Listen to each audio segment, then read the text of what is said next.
Your life doesn't collapse in one moment. It erodes minute by minute, every time you hand your attention to what doesn't matter. That's not poetry. It's physics. Each distracted scroll, each delayed decision is a fragment of your future leaking away. Every focused moment, every clear choice is a brick placed in the life you say you want. The question is not whether you have time. The question is whether you own it. This audiobook is for those done drifting. You are here because something inside you refuses to keep living on autopilot. You want control, not confusion. Progress, not repetition. In the next chapters, you'll learn how to design your days with precision. Plan tomorrow before sleep. Guard the first hours of morning. Track the screens that quietly steal years. And surround yourself with people who raise your standards instead of dulling them. Here's the deeper truth. Time isn't just hours. It's energy. Where you place attention, life multiplies. Feed distraction, and you dim your internal signal. Focus weakens, momentum fades. Feed intention, and your signal strengthens. Clarity sharpens, energy rises, direction locks in. This is not motivation, it's coherence. A coherent mind transmits power. At night, 10 minutes of planning imprints order onto your subconscious. You sleep aligned. You wake ahead. In the morning, your focus and willpower are at their highest. If you protect that window, you begin from power, not panic. And every decision after follows that frequency. Your environment is not neutral. You sync to the energy you keep. Be around excuses, and you'll find reasons to slow down. Be around standards, and you'll find reasons to rise. Protect your field, not through hostility, but through clarity. Screens are not enemies. Unconscious use is. Measure your screen time honestly, and you'll meet the real thief of your goals. Replace one wasted hour with focused learning, and you reclaim 300 hours a year, an entire university of growth. Understand this. You are not out of time. You are leaking it. Plug the leaks. Reclaim your attention. Every kept promise builds identity. Every completed day builds confidence. Time is not waiting. This is your moment to take it back. With intention, with energy, with precision. Begin now. If you're ready to rise above the noise, like the video. It tells YouTube you're choosing awareness over autopilot. Subscribe now, and don't miss the next chapter in your evolution.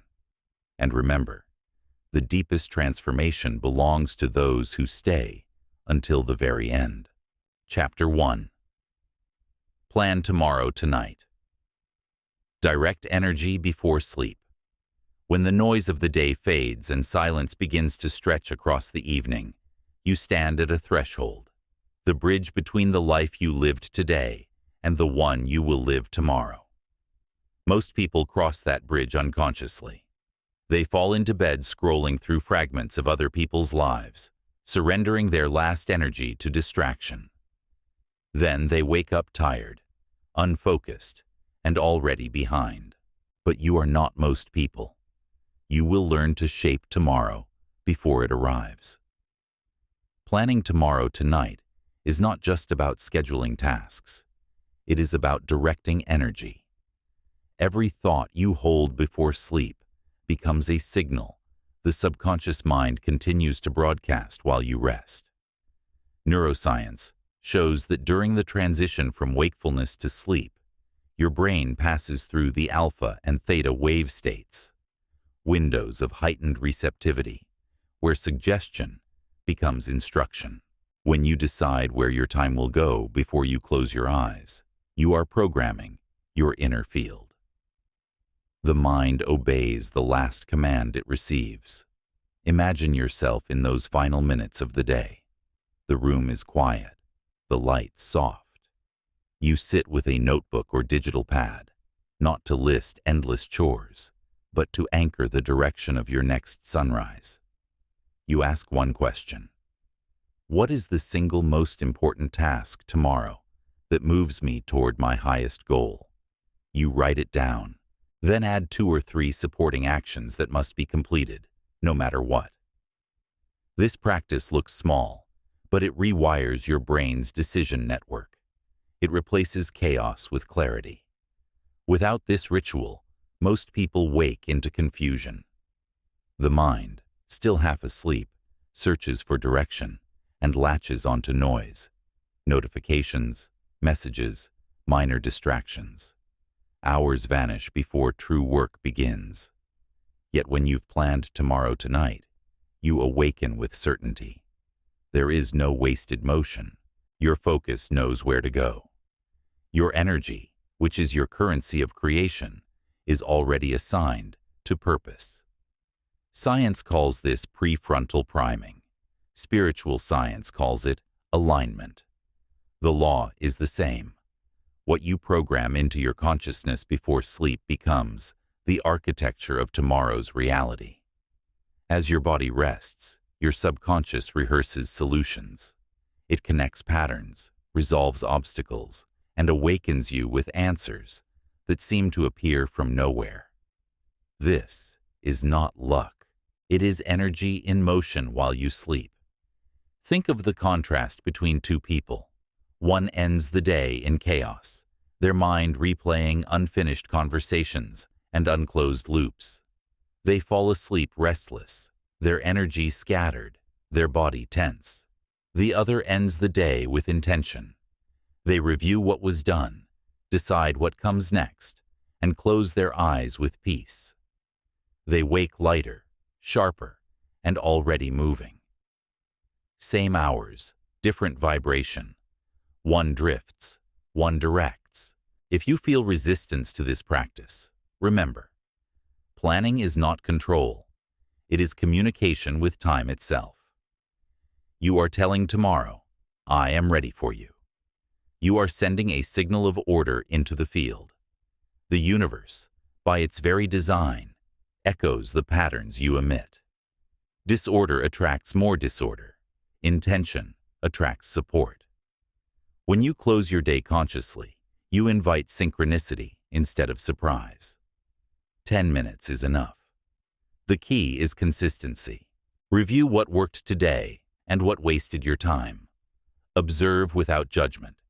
Then decide how you will use the next 24 hours differently. Write, not just think. The physical act of writing grounds energy in matter. It moves thought from the abstract into the tangible world. Paper becomes proof of commitment. Keep your nightly ritual simple. Clean your workspace. Prepare what you need. Lay out your clothes. Place your phone away from your bed.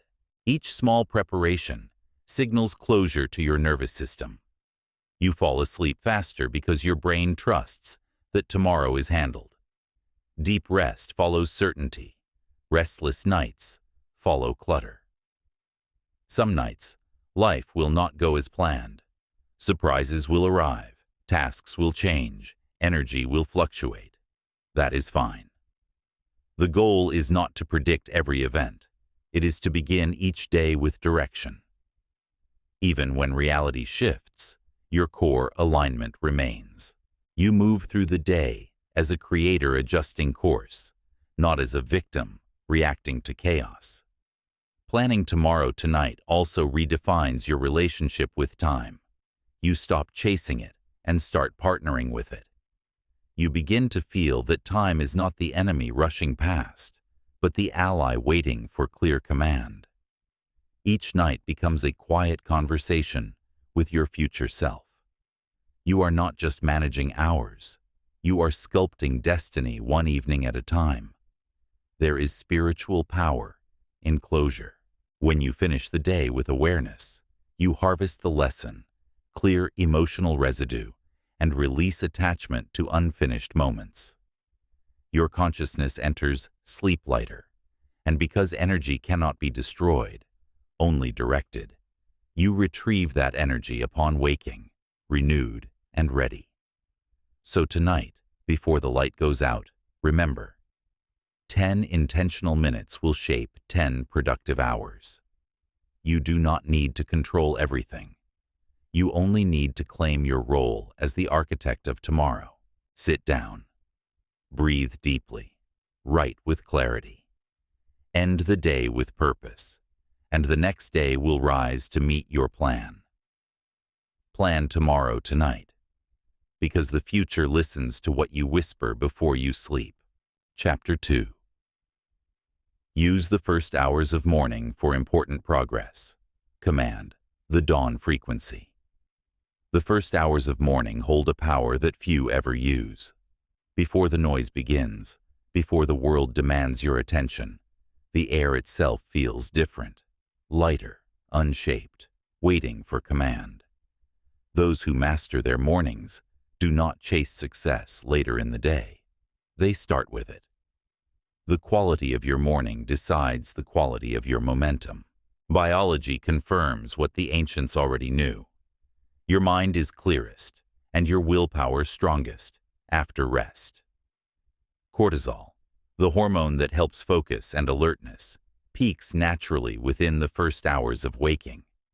Your prefrontal cortex, the part responsible for decision and planning, is at its sharpest. Spiritually, the early hours carry the Earth's rising frequency, a moment when universal energy resets from stillness to motion.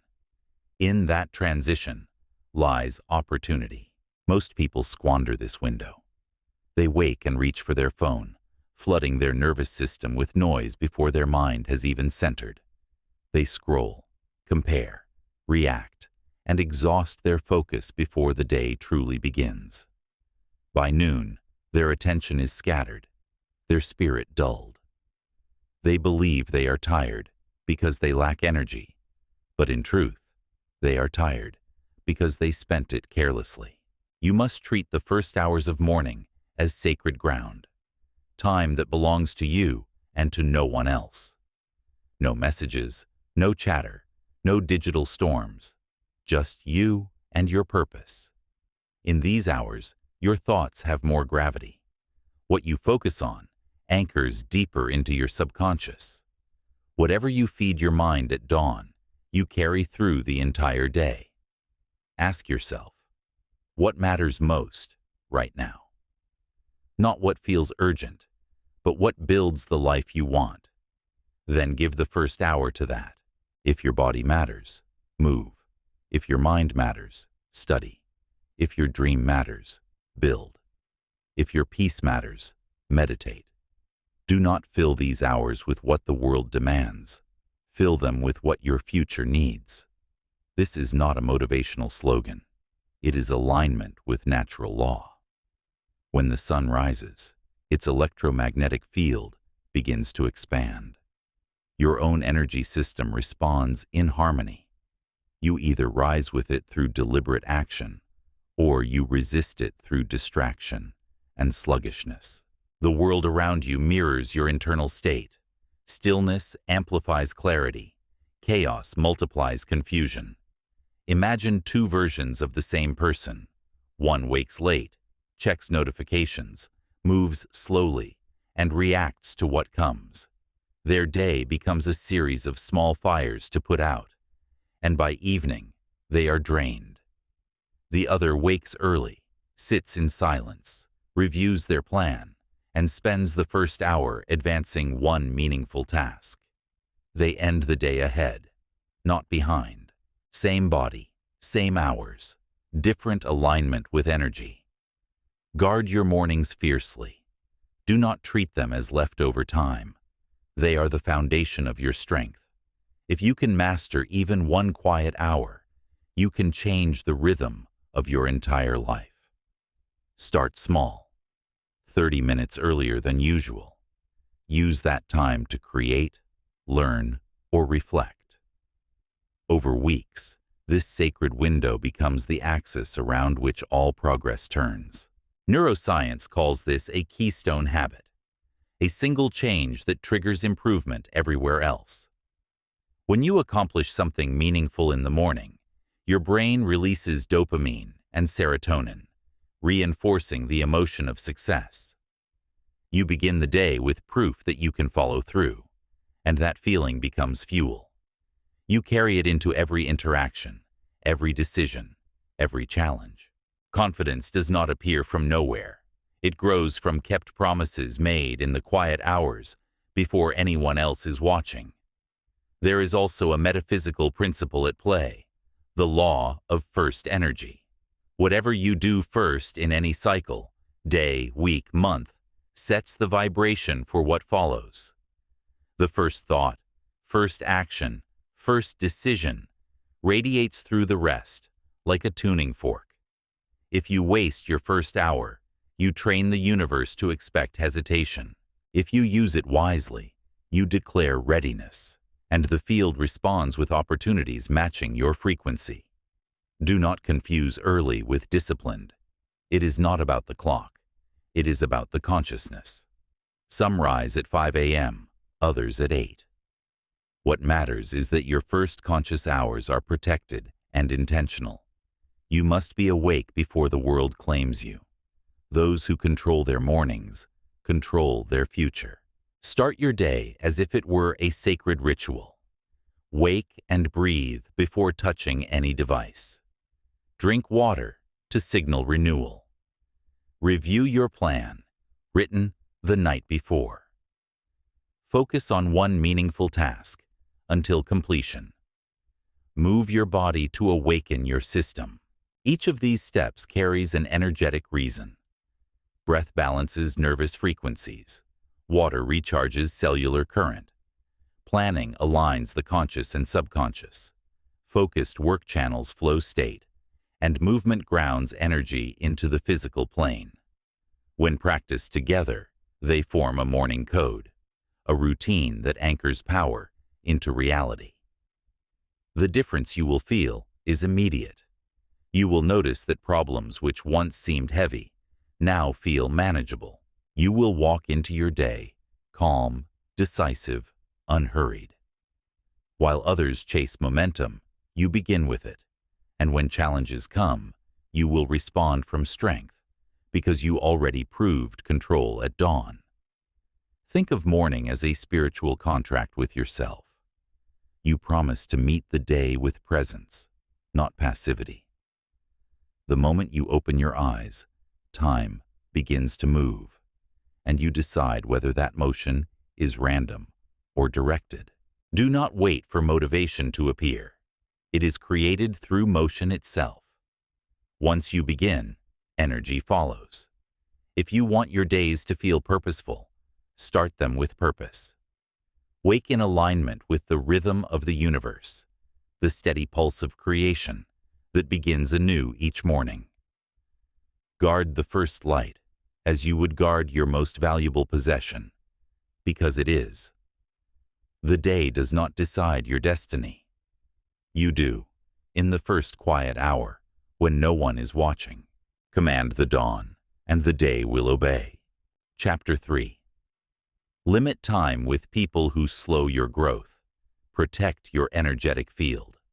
Every person you allow into your daily orbit leaves an imprint on your energy. Their tone, habits, beliefs, and frequency either strengthen your field or weaken it. You may think you are immune to influence, but no one is. Human beings are transmitters and receivers of emotion and vibration. The more time you spend with someone, the more your energy synchronizes to theirs, consciously or not.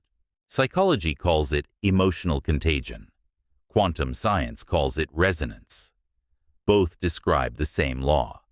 Energy seeks equilibrium. When you are surrounded by those who dwell in fear, gossip, or stagnation, you begin to match their rhythm. Your ideas shrink to fit their comfort zone. Your fire dims to avoid outshining them. Over time, you mistake mediocrity for normalcy. This chapter is a reminder that protecting your time also means protecting your energetic boundaries. Limiting time with people who slow your growth does not mean you judge them or cut them with anger. It means you value your vibration enough to guard it. You cannot build a high-frequency life while bathing in low-frequency environments. Look closely at the people you interact with daily. Do they leave you feeling expanded or drained, inspired or doubtful, energized or heavy? Your body already knows the truth. It responds with subtle shifts.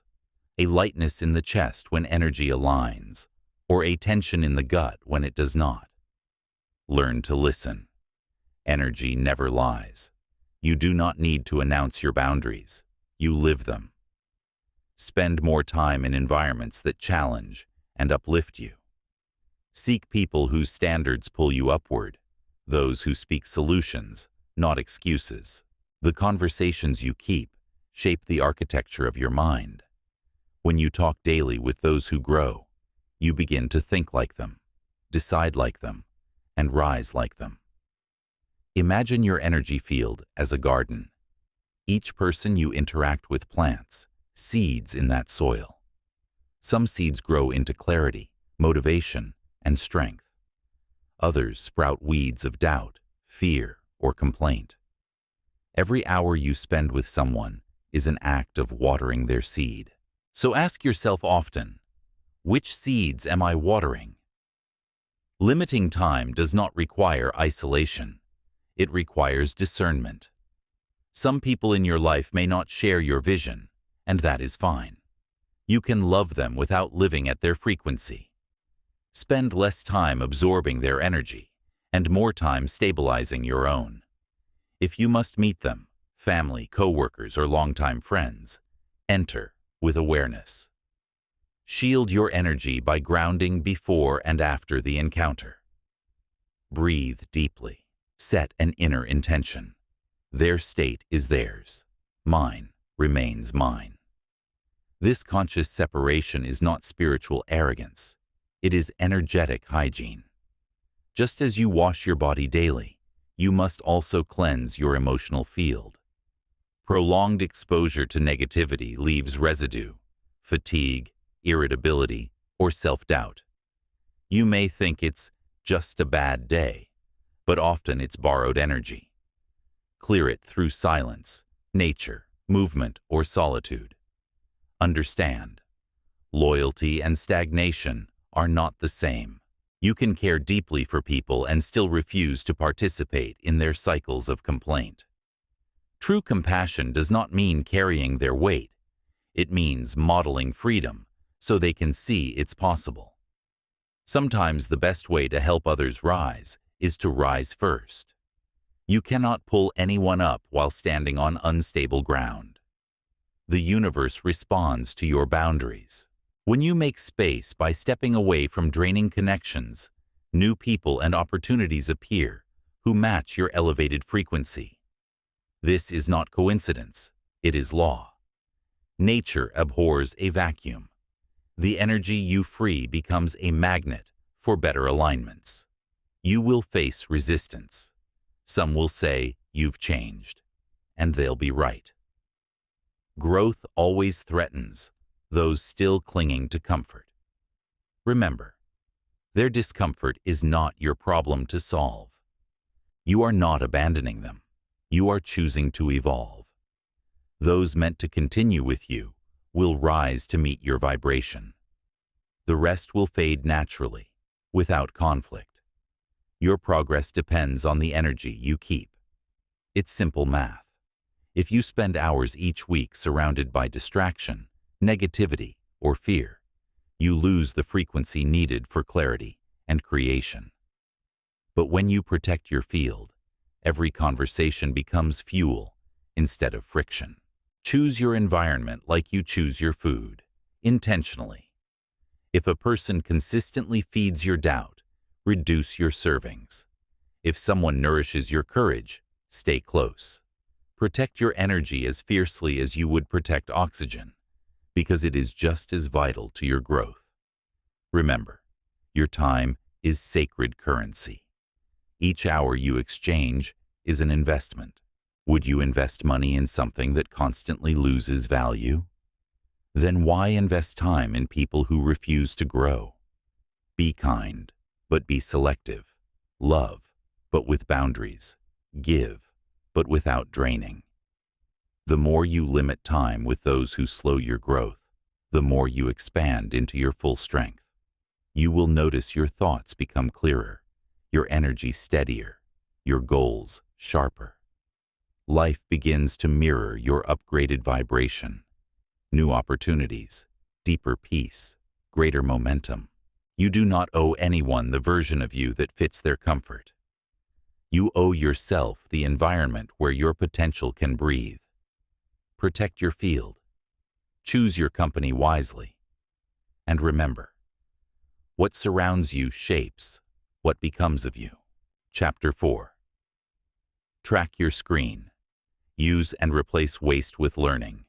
Reclaim attention from digital entropy. Everywhere you look, a screen is waiting to claim your attention. Each tap, swipe, and scroll feels harmless, but every moment you give away fragments your focus, and with it, your power. You may not feel the drain immediately, but over weeks, months, and years, the quiet erosion becomes visible in your thoughts, your energy, your creativity. The truth is simple. The modern world is not designed to protect your mind. It is designed to profit from it. Technology is neutral. It reflects its user. The same phone that wastes your life can also transform it. The question is not whether you should use it, but whether you use it consciously. If you do not control your screen, it controls you. Neuroscience explains why this happens. Every time you scroll, your brain releases small bursts of dopamine, the neurotransmitter of anticipation and reward. These microhits create loops of craving that hijack the prefrontal cortex, the part of your brain responsible for planning, focus, and decision-making. You lose not just minutes, but momentum, the invisible flow state where deep work and insight are born. But beyond the biology lies a deeper spiritual truth. Attention is energy, and energy is creation. Whatever you consistently feed your attention to becomes your reality.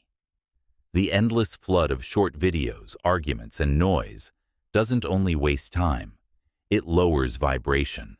It trains your consciousness to live in reaction, not intention.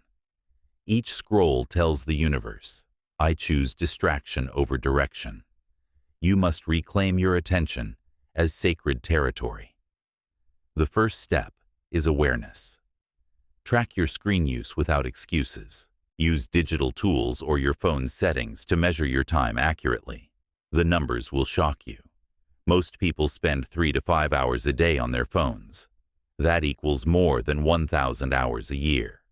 40 entire days of life lost to unconscious scrolling. Now imagine this. If you redirected just one of those hours each day toward focused learning, listening to audiobooks, studying a new skill, reading profound material, you would accumulate more than 360 hours of growth each year. That's the equivalent of earning another degree, mastering an art, or transforming your income and mindset. This is not about rejecting technology. It is about transmuting it from a distraction device into a growth instrument. The screen is a mirror of your consciousness. It will amplify whatever intention you bring to it. If your intention is idle, it will drain you. If your intention is focused, it will elevate you. Think of digital discipline as energetic discipline. Every time you say no to meaningless scrolling, you reclaim fragments of your life force. You gather scattered energy back into coherence, and coherence multiplies power. The more coherent your focus, the stronger your creation field. Set rules that protect your attention. No screens during meals or the first hour of the morning. Turn off all unnecessary notifications. Use Do Not Disturb during deep work. Choose specific times to check messages instead of reacting to every buzz. These small decisions create enormous returns because they shift you from reaction to control. Psychology confirms that humans underestimate their screen time by more than 50%. The reason is cognitive dissonance. We prefer not to admit how much time slips away. But your future self will not care about excuses. It will only live with the results of your choices. From a metaphysical perspective, each scroll is an energetic exchange. You lend your awareness to algorithms that feed on it. The more attention they harvest, the stronger they become.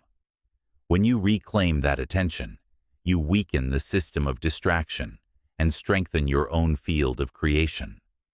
You move from being the product to being the producer. Replace waste with learning.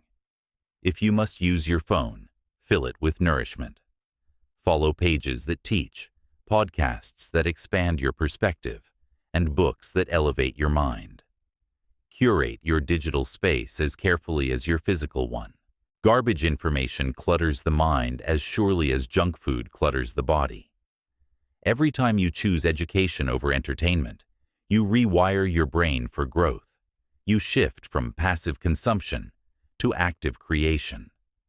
The change will feel subtle at first, a little more clarity, a little more calm, but soon you will notice a deeper transformation.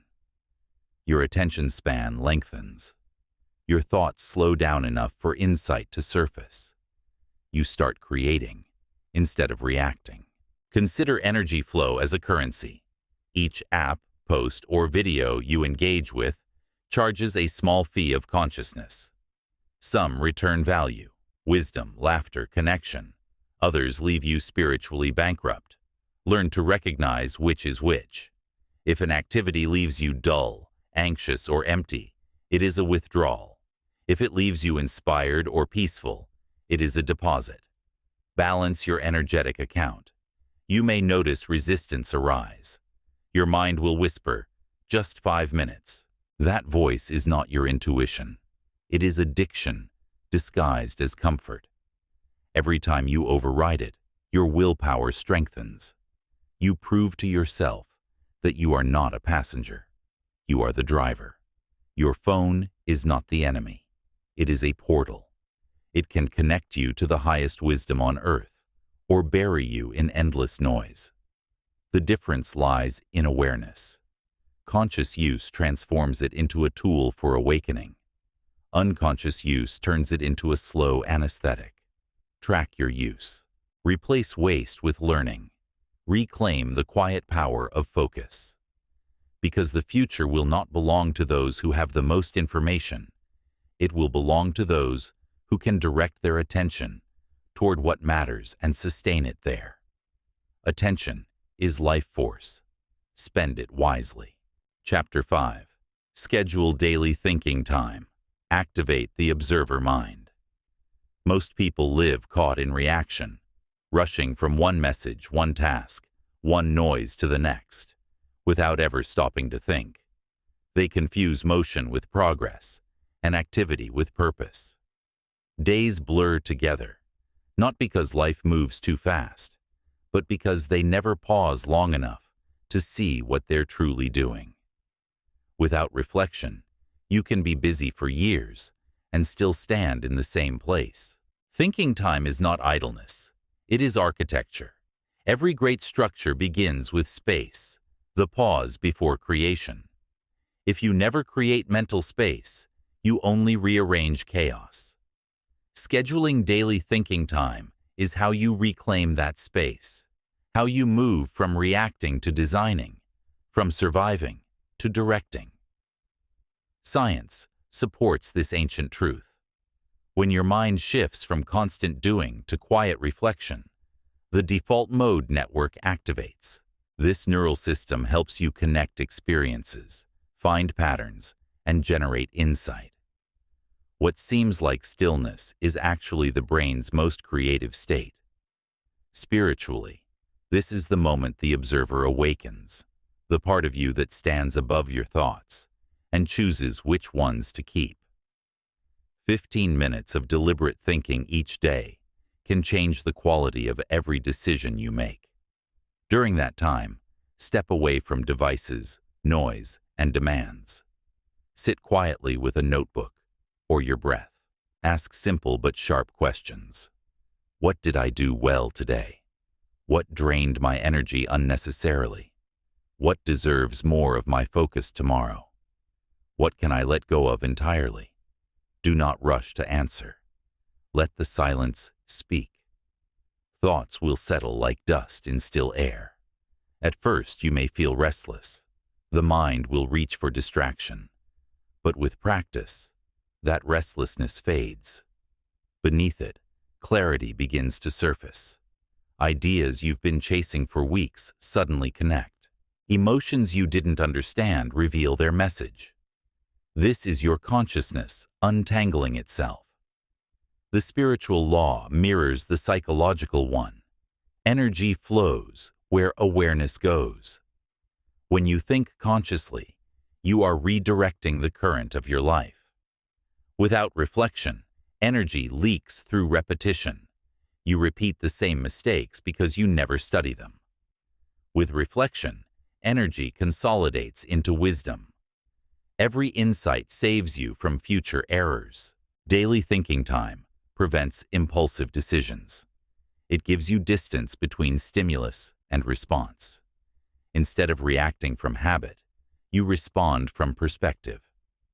That pause, those few conscious breaths, can alter the entire trajectory of your life. Most regrets are born from choices made in noise. Most growth is born from decisions made in stillness.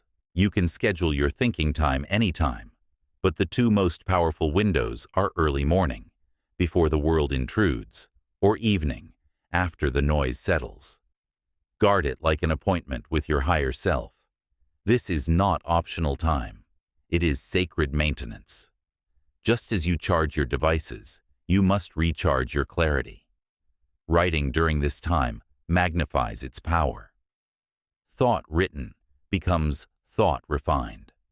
When you write, you slow the mind enough to examine it. You transform fleeting emotion into structure.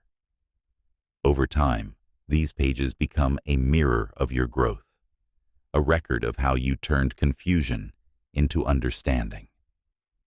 Consider this from a scientific and spiritual lens. The brain never stops solving problems. Even when you're not consciously thinking, the subconscious continues processing unfinished loops. But it needs clear instructions. When you devote time to reflection, you hand your subconscious a focused question, and it begins to build solutions in the background. Hours later, the answer will surface, during a walk, a shower, a quiet drive, because you gave the mind the stillness it needed to work efficiently. Reflection also aligns you with your core values. Amid constant noise, it's easy to lose sight of what truly matters. Daily thinking time recenters you. You measure your actions against your purpose and adjust. Without this alignment, you can succeed at goals that don't fulfill you, a slow tragedy disguised as productivity. The Stoics called this practice evening self-examination. The mystics called it communion with the self.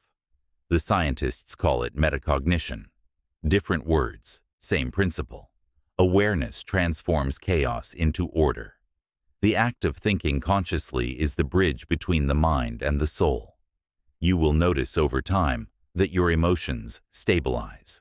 Anxiety lessens because you no longer carry unresolved thoughts.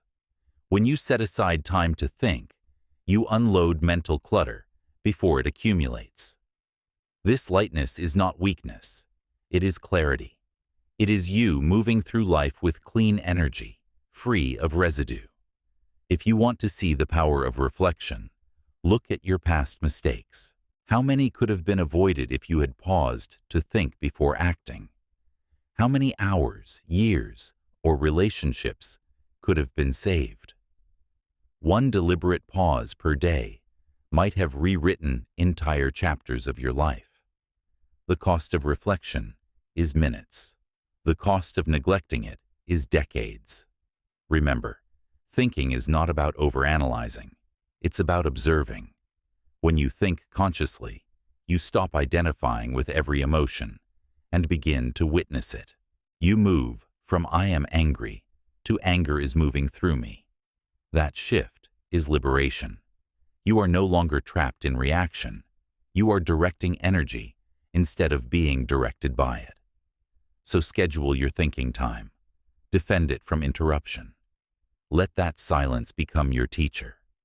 In stillness, you will begin to sense the intelligence beneath your thoughts, the field that speaks not in noise, but in knowing.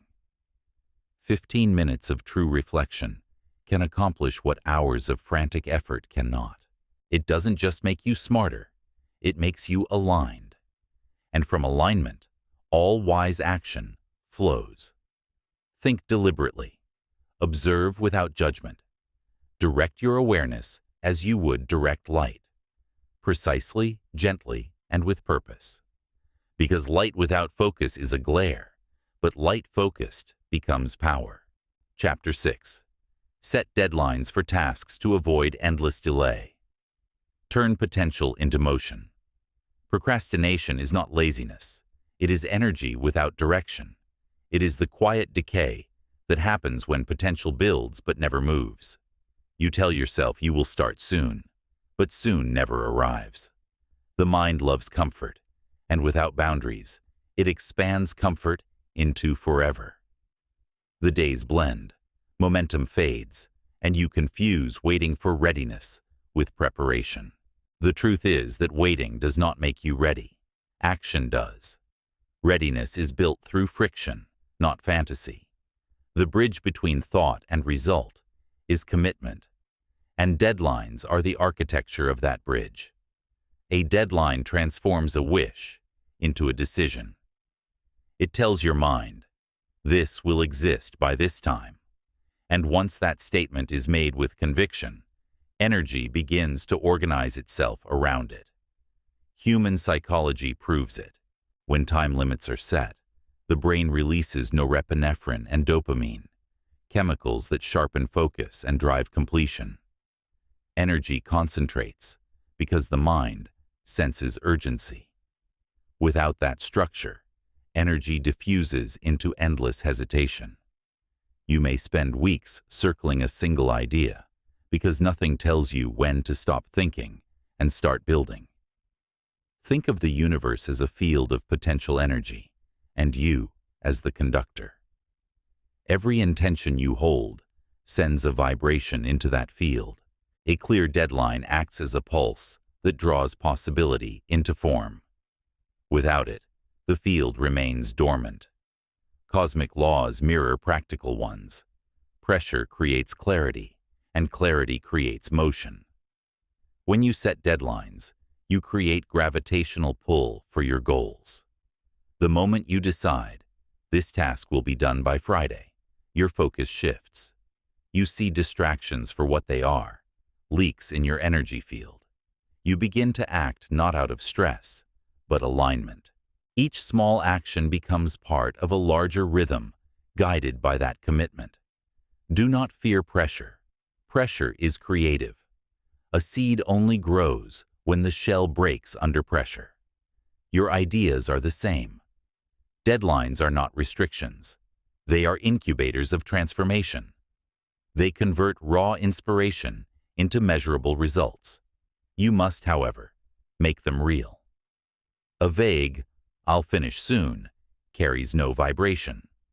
"I will complete this by 8 p.m. Thursday," creates a precise frequency your subconscious can lock onto. The brain needs specificity to obey. Write it down. Make it visible. The act of writing solidifies energy into matter. It converts wish into structure. Some resist deadlines because they fear failure. They fear what will happen if the date arrives and the work isn't perfect. But perfection is a mirage. The only true failure is unfinished effort. A finished, imperfect work teaches more than a flawless idea left unrealized. Deadlines teach humility. They force you to release your obsession with control and trust progress instead. There is also a hidden spiritual discipline in honoring your own word. Each time you meet a deadline you set, you strengthen self-trust. You send a message to your subconscious. When I speak, I act. That alignment between promise and behavior generates integrity, the highest frequency of personal power. When your word and your action match, your energy becomes magnetic. People feel it, and the universe responds to it. The reverse is also true.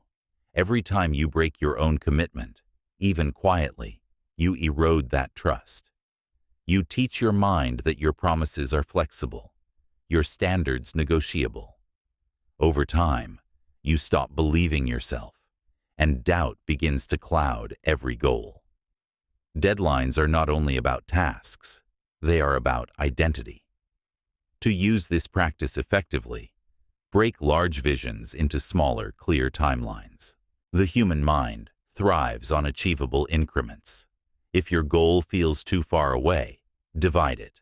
Instead of write a book, begin with outline 3 chapters by Sunday. Each small completion builds momentum, and momentum is sacred. It converts effort into effortless flow. Treat deadlines as sacred appointments with your future self. When that date arrives, it is not punishment. It is meeting the version of you who followed through. If you fail to meet it, do not spiral into guilt. Examine what interfered. Adjust, refine, and reset. Growth is iterative. Deadlines make it visible. From a cosmic perspective, time is not your enemy. It is your ally. It gives structure to energy, turning chaos into creation. Deadlines are the way you collaborate with time. You give it instruction, and it gives you manifestation. The universe favors the decisive because decision stabilizes vibration. The moment you decide, uncertainty collapses into form. Remember this formula: desire plus deadline, direction. Without direction, energy becomes anxiety. With it, energy becomes achievement. There will be resistance. Your mind will whisper, "It's not the right moment." That voice is comfort masquerading as wisdom. Ignore it. The perfect moment does not exist. Momentum creates perfection through repetition. If you struggle to keep yourself accountable, share your deadline with someone who respects discipline. External accountability amplifies inner commitment. But even without witnesses, keep your word to yourself. That quiet integrity will echo through everything you do. Understand, freedom does not mean absence of structure. True freedom is the ability to move confidently within self-created structure. Boundaries give you focus. Focus gives you flow. Deadlines are the edges of your creative field. Without them, your ideas dissolve into mist. With them, they crystallize into form. Do not drift endlessly in potential. Set your parameters, apply pressure, and let transformation occur. You are not here to wait for perfect timing. You are here to declare it. The clock is not ticking against you. It is ticking for you, if you know how to listen. Set your deadline. Begin. The universe meets those who move. Chapter 7. Invest time in health because energy drives success. The biology of light and life force. You cannot build a strong life with a weak body. You cannot hold powerful thoughts in a vessel that is constantly fatigued. Your body is not separate from your mind. It is the bridge through which your energy flows. Every decision you make, every goal you pursue, every dream you bring to life is filtered through that one vehicle. If your energy is low, your vision will always seem far away. Success is not sustained by willpower alone. It is sustained by energy.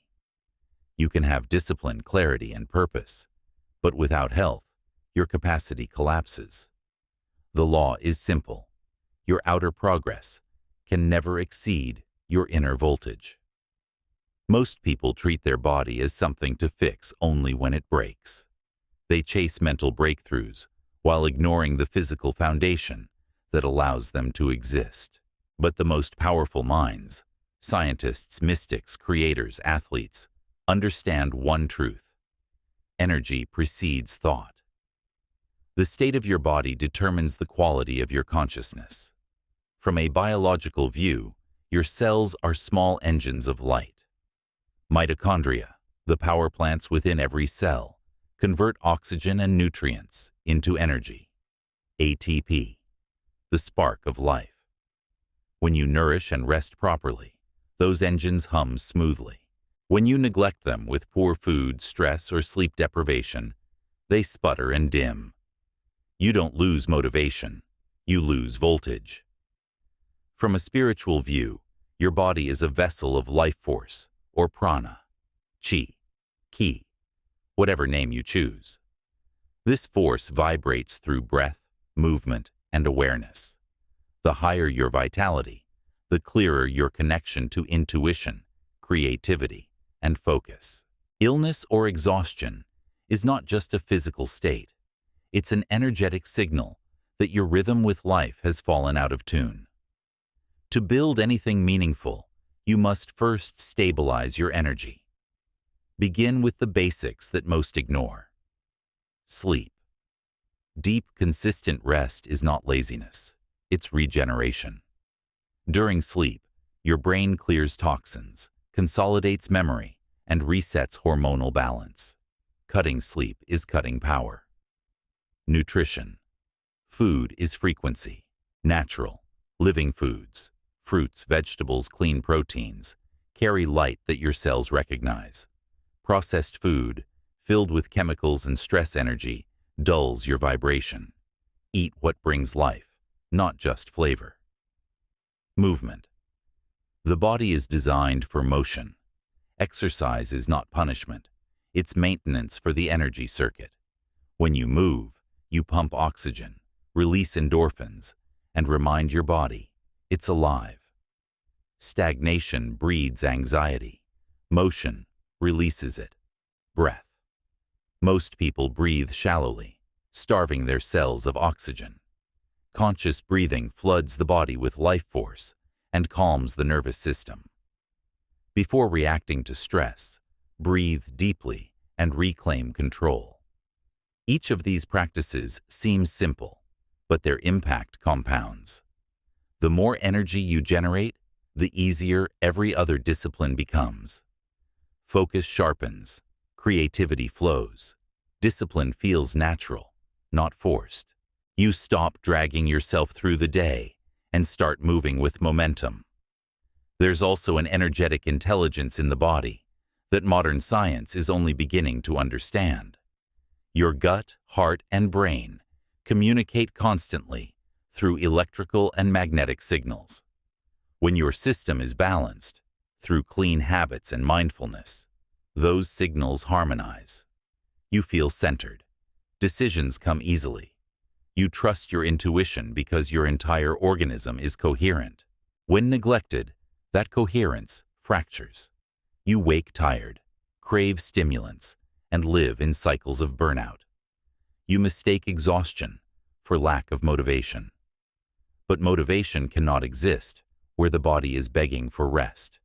You must repair the foundation before demanding more output. Treat your body as your first business. Audit it as you would audit a company.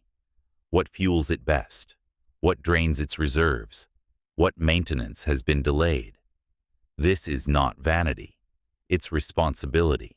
You cannot serve your purpose if your vessel collapses under neglect. Health is not a goal you achieve once. It is a relationship you maintain daily. Listen to your body. It speaks through subtle signals: tension, heaviness, inflammation, fatigue. These are not inconveniences to ignore. They are messages asking for correction. Respond with kindness, not criticism. From a spiritual standpoint, your body is the interface between the physical and non-physical realms. Through it, consciousness experiences creation. Keeping it strong and pure is a sacred duty. When your physical vibration is clean, your mental and emotional vibrations follow.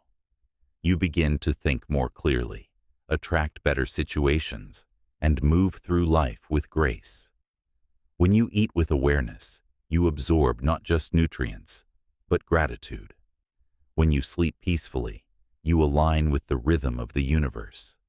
When you move with intention, you circulate life force through every cell. Health then becomes more than survival. It becomes connection. You will notice that as your energy rises, your standards naturally elevate. Junk food, toxic environments, and draining people no longer feel tolerable. Your vibration rejects them because it seeks resonance. This is not discipline, it's evolution. You begin to treat health not as restriction, but as liberation. Remember, success is not built from effort alone. It's built from sustained energy. Every great achievement is an energy exchange between the body, mind, and universe. The clearer your channel, the greater your impact. So eat to energize, rest to renew, move to circulate, and breathe to expand. Protect your vessel as you would protect a sacred instrument, because that's what it is, the medium through which your potential becomes real. You cannot pour light from an empty lamp. Keep yours full. Chapter 8.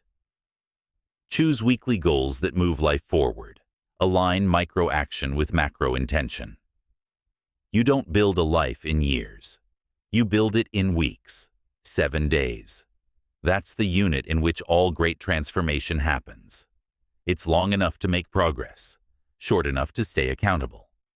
Most people overestimate what they can do in a day and underestimate what they can achieve in a focused week. The week is your laboratory of alignment, where intention becomes measurable and discipline becomes visible. Every Sunday, or whatever day marks your reset, sit quietly and ask yourself one question. If I could only accomplish 3 things this week that would move my life forward, what would they be? Not 10. Not a list so long it drowns you. Just 3. Because clarity is not about doing more. It's about doing what matters most. A short, powerful list cuts through noise. It directs energy. The mind can only hold one major focus at a time. When you scatter your effort across too many goals, you dilute your strength. But when you concentrate it, progress compounds. Think of your weekly goals as the bridge between your long-term vision and your daily actions. Your big dreams are the North Star. Your weeks are the steps toward it. Every small completion sends a signal to the universe. I am in motion. And motion, in both physics and spirituality, attracts momentum. From a psychological angle, weekly goals trigger the progress loop. Each small win releases dopamine, reinforcing motivation and clarity. From an energetic perspective, each goal you fulfill emits a vibration of completion, strengthening your field of confidence. Success is not mystical, it's rhythmic. Start the week by writing your 3 main targets. Make them specific, measurable, and aligned with your greater purpose. For example, finish Chapter 2 of the book. Complete 5 focused workouts. Launch the first test ad campaign, then assign days and time blocks for each. Treat those blocks as non-negotiable appointments with your future. The schedule is not a prison. It's a structure that frees you from indecision. Once your primary goals are set, define supporting habits. These are small daily rituals that sustain your energy toward the main target. Sleep times, reading sessions, clean meals, digital boundaries. These keep your frequency stable while you move through the week's pressure. At the end of each day, reflect briefly. Did I move closer to one of my 3 goals today? If the answer is yes, even slightly, you are in alignment. If not, recalibrate. Don't drown in guilt. Course correct. The week is forgiving because it gives you 7 fresh chances to realign. The secret to consistent growth is not endless hustle. It's rhythmic creation. Push, pause, review, refine. Think of each week as a wave. Rise with focus, crest with achievement, rest briefly, then begin again. Life rewards those who move with cycles, not those who sprint without pause. Avoid the trap of perfection. Some weeks will explode with progress. Others will require recovery or reflection. Both are necessary. Energy expands in cycles. Inhale, exhale, contract, release. What matters is not perfection, but continuity. From a spiritual perspective, each week is a microcosm of your life path. The intention you set on Monday mirrors the vibration you project into the universe. When you commit to clear action, unseen forces align to assist you. Ideas, people, timing. The law of correspondence operates quietly. As above, so below. As within, so without. Your organized week reflects an organized mind, and an organized mind attracts coherent reality. To amplify this, begin each week with ritual. Light a candle, breathe deeply, visualize your goals as already complete. Feel the frequency of success in your body before you take the first step. This emotional rehearsal primes your subconscious. It begins working toward those outcomes automatically. At week's end, review with honesty. What worked? What didn't? Where did energy leak? Write insights without judgment. Reflection transforms experience into wisdom. Then celebrate progress, no matter how small. Gratitude anchors vibration. Acknowledgement builds momentum. Over time, this simple system becomes life-changing. You'll notice that chaos lessens. Weeks stop blurring together because each one has a theme, a purpose, a rhythm. You move through time consciously instead of being dragged by it. People often say, "I don't have time." The truth is, they don't have clarity. Clarity creates time. When you know exactly what matters, everything else becomes noise. A focused week can accomplish what months of confusion cannot. So choose your 3 goals. Protect them like sacred appointments. Each finished week becomes a brick laid toward the life you envisioned. In a year, you will have stacked 52 bricks of deliberate creation, a fortress of progress, built not from luck, but intention. Remember, big transformations are built from small consistencies. Weeks compound like interest. 1 aligned week is powerful. 50 aligned weeks are unstoppable. Direct your focus, move your energy, and let the calendar become your ally. Because life does not change in leaps. It changes in the rhythm of disciplined weeks. Stop drifting. Choose your goals. Build your momentum. Chapter 9. Spend quiet minutes reflecting on mistakes and lessons. Turn pain into power. You will never evolve if you keep outrunning silence. Most people live in constant noise, notifications, conversations, responsibilities, because silence makes them face themselves. But reflection is not weakness, it is wisdom. The world glorifies speed, yet the universe itself expands in stillness. Progress requires motion, but transformation requires pause. Every mistake you've made is a fragment of your education, but unless you stop to study it, it remains just pain, unprocessed, unresolved, unused. Reflection is how you extract gold from the ashes. Without it, life becomes a repetition loop. Different faces, same lessons. The universe will keep sending the same test until you learn it consciously. Set aside a few quiet minutes each day. No phone, no music, no distractions. Sit with a notebook or just your breath. Ask yourself, not as a critic, but as a scientist of your own life, what did I learn today? Maybe you lost your patience. Maybe you delayed too long. Maybe you succeeded, and forgot to notice. Write everything, because what you write, you integrate. Human psychology shows that the act of reflection moves memory from emotion to logic. It shifts you from feeling the mistake to learning from it. Spiritually, reflection transmutes energy. It turns guilt into growth, confusion into clarity. Pain is simply energy trapped in misunderstanding.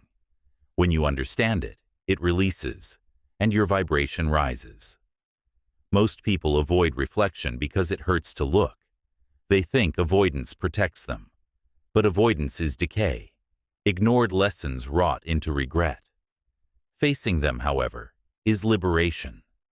It is the quiet courage to meet your own shadow and turn it into light. You do not need an hour. 10 minutes is enough. 10 minutes of raw honesty is worth more than 10 days of denial. Ask yourself powerful questions. What drained my energy today, and why did I allow it? What decision felt aligned, and what felt forced? Where did I act from fear instead of faith? What would I do differently if I faced this situation again? Do not judge the answers. Observe them. The mind that can observe itself grows wiser every day. Reflection sharpens awareness, and awareness changes behavior.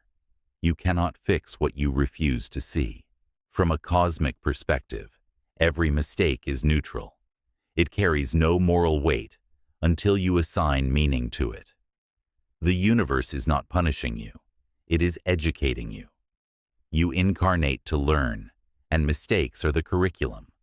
They are feedback from the field, signaling where your vibration fell out of coherence. Once you realign, the same situation will no longer appear because the lesson has been mastered. Reflecting also strengthens your emotional resilience. When you process failure properly, it loses its sting. You begin to see patterns. The same thought that caused hesitation last week caused missed opportunity this week. Once you see it clearly, it no longer controls you. The mind can only be trapped in what it cannot see. Journaling your reflections accelerates this growth.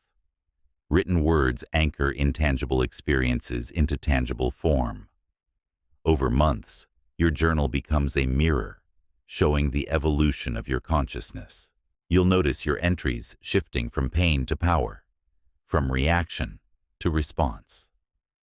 And when guilt arises, remind yourself, guilt is a teacher, not a sentence. Use it as a compass, pointing toward alignment. Once the lesson is integrated, release it. You owe your future more attention than your past mistakes. The great paradox is that the more you reflect, the more compassionate you become. Because when you see your own patterns, you understand others. Judgment fades. Patience grows. Reflection humbles you.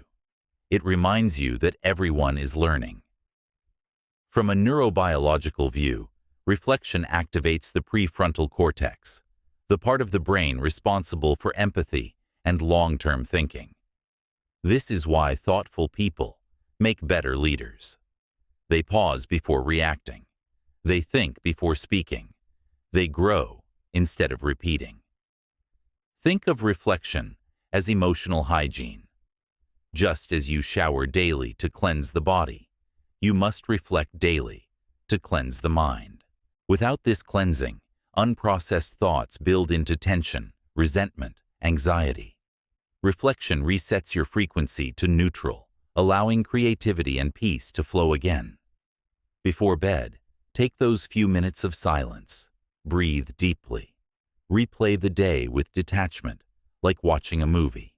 See yourself acting, speaking, deciding, and observe without blame. Extract lessons. Then visualize releasing the day, like smoke rising into the night. Whisper to yourself, I am learning, I am evolving, I am free. This ritual rewires your subconscious. It tells your mind that mistakes are not threats, they are teachers. The more you learn from them, the fewer you repeat. The soul evolves fastest through those who are brave enough to look within. The next morning, you will wake lighter. Your energy will feel clear because nothing heavy is left unexamined. You are no longer carrying yesterday's confusion into today's creation. That is emotional alchemy, the transmutation of pain into progress. Remember, pain only lingers when you resist its lesson. Reflection ends resistance. It says, I accept what was. I extract what helps. I release what hurts. Do this every day, and your mistakes will stop feeling like setbacks. They will become your curriculum in mastery. Your scars will become your syllabus. Your reflection will turn chaos into clarity, and clarity into peace. Silence is not empty. It is full of answers. Chapter 10. Protect evenings for rest. The sacred reset between worlds. The strength of your tomorrow is decided tonight. Every evening you stand at the border between two worlds, the world of doing and the world of being. How you cross that border determines whether you wake up drained or reborn. Most people stumble through it unconsciously. Endless scrolling, shallow entertainment, heavy food, anxious thoughts. They fall asleep overstimulated and wake up underpowered. They call it exhaustion, but it's really misalignment. The mind is not a machine that turns off when you close your eyes. It needs decompression, a sacred cooling of the circuits, a soft descent from the frequency of action to the frequency of stillness. Evening is the time to return energy to its source. When used wisely, it becomes the most powerful part of your day, the invisible preparation for strength, clarity, and peace. From the physical angle, your nervous system carries the tension of every decision you made and every emotion you suppressed during the day. If you do not release it, it builds silently into anxiety, sleeplessness, and fatigue. Your body spends the night processing chaos instead of restoring power. That's why even after 8 hours in bed, many still wake up tired. They rested their body, but not their mind. From a cosmic angle, evening is when your frequency resets. As daylight fades, the rhythm of the earth slows. The planet itself exhales. The same energy shift happens within you. If you synchronize with that rhythm, through silence, gentle movement, or gratitude, you align your inner cycle with the larger harmony of nature. If you fight it with stimulation and noise, you break the resonance and your body pays the price. Start your evening ritual not as a routine, but as a ceremony. Lower the lights.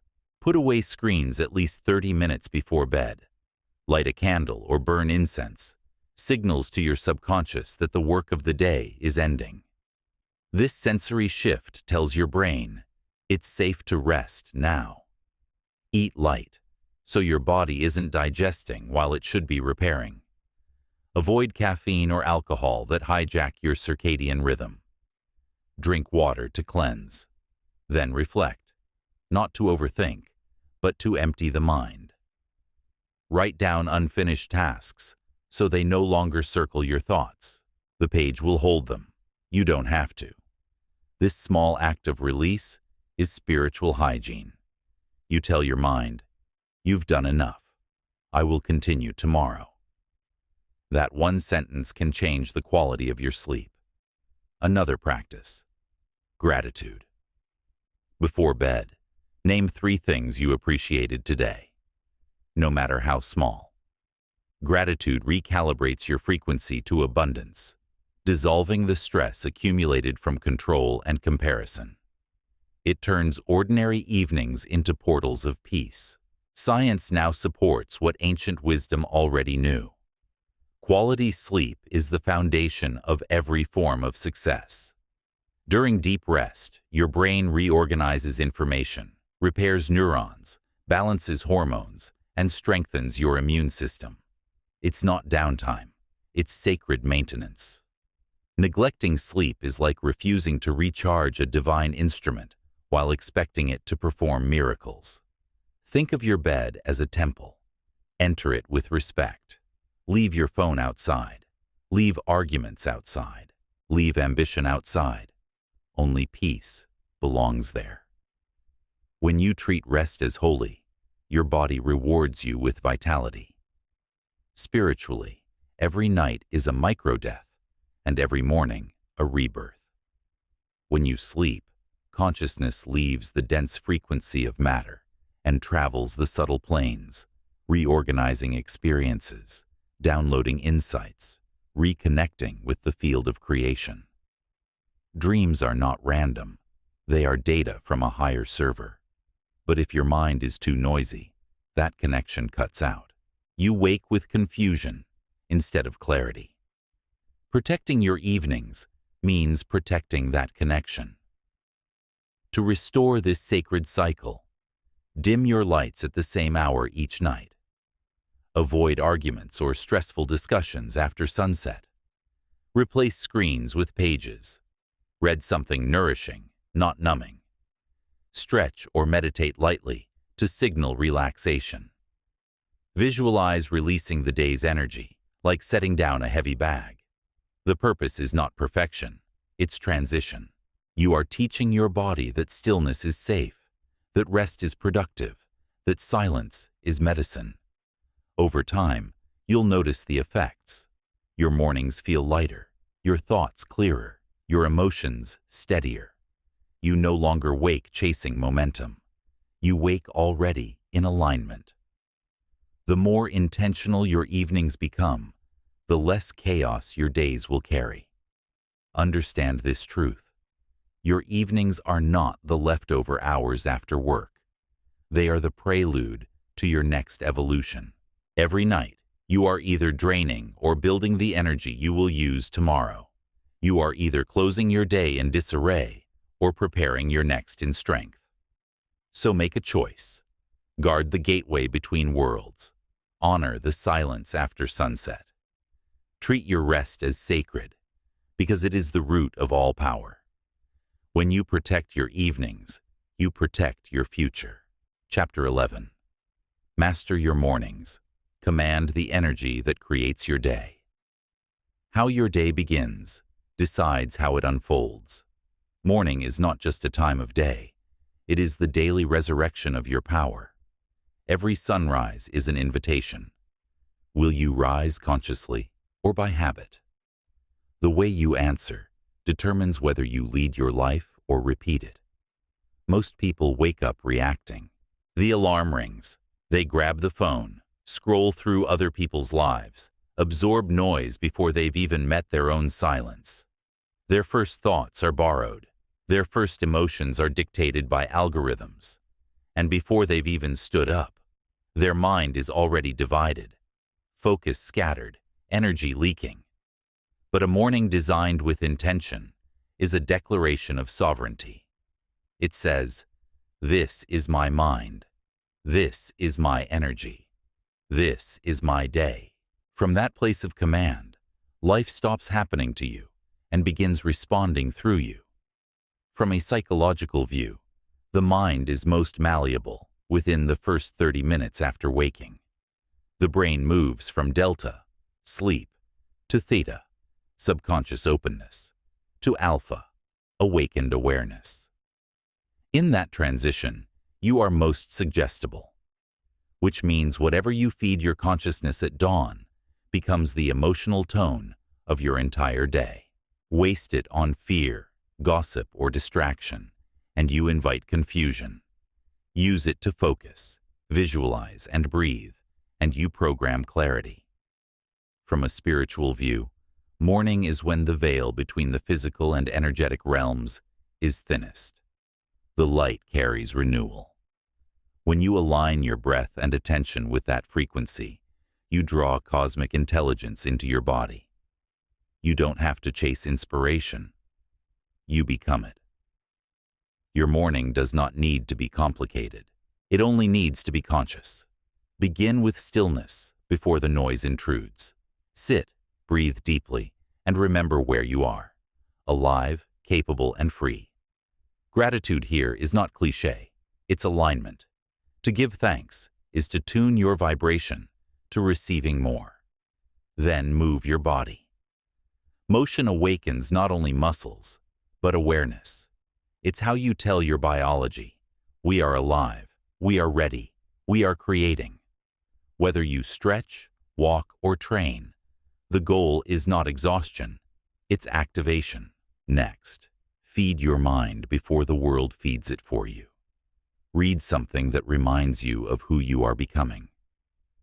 Journal one line about your direction for the day, or simply repeat a phrase that sets your inner compass. I move through this day with focus and grace. These words are not empty. They are commands sent to the subconscious field that governs your behavior. If possible, avoid your phone for the first hour. Technology is not evil, but it's an amplifier. When used early, it amplifies chaos. When used after clarity, it amplifies purpose. Protect that window of stillness like a sacred ground, because it is. You can also visualize your day ahead. See yourself moving calmly through challenges, completing tasks with precision, interacting with kindness. Visualization is not fantasy, it's mental rehearsal.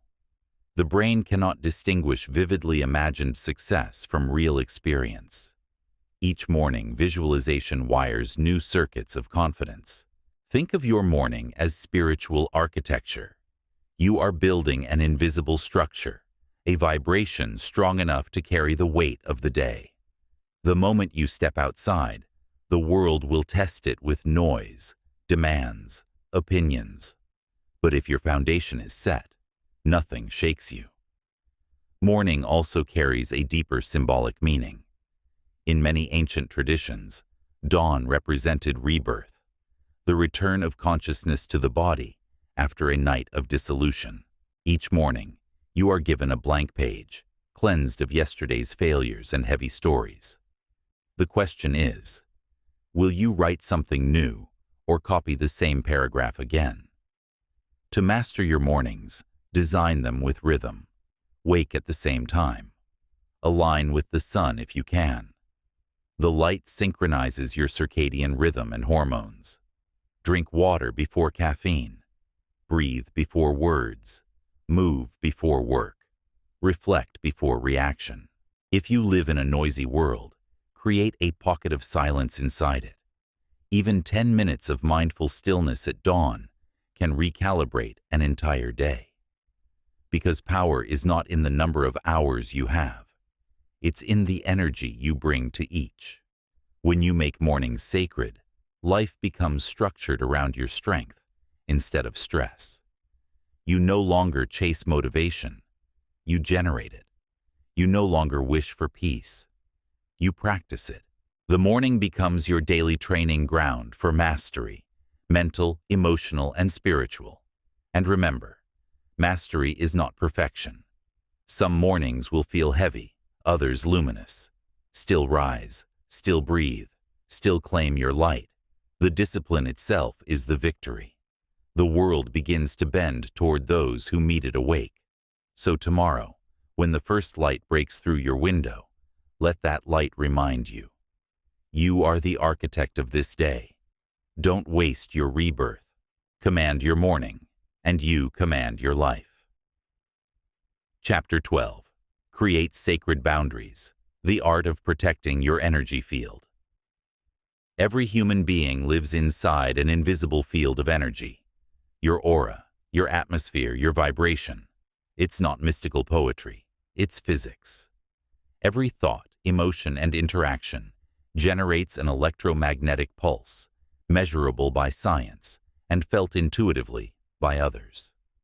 When that field is strong, you move through life with clarity, calm, and direction. When it's weak, you absorb the chaos of everyone around you. Boundaries are not walls that separate you from the world. They are filters that keep your inner world pure. Without them, you leak energy. You say yes when you mean no. You chase every request, respond to every vibration, and wonder why you're exhausted. But exhaustion is not from doing too much. It's from allowing too much that does not align. To live with power, you must define what enters your mental, emotional, and physical space. This is not selfishness. It's stewardship. You are the guardian of your own frequency, and frequency is your currency. Every person, screen, and environment either invests in or drains that currency. You must choose where to spend it. Start by observing where your energy dips. After certain conversations, do you feel heavy?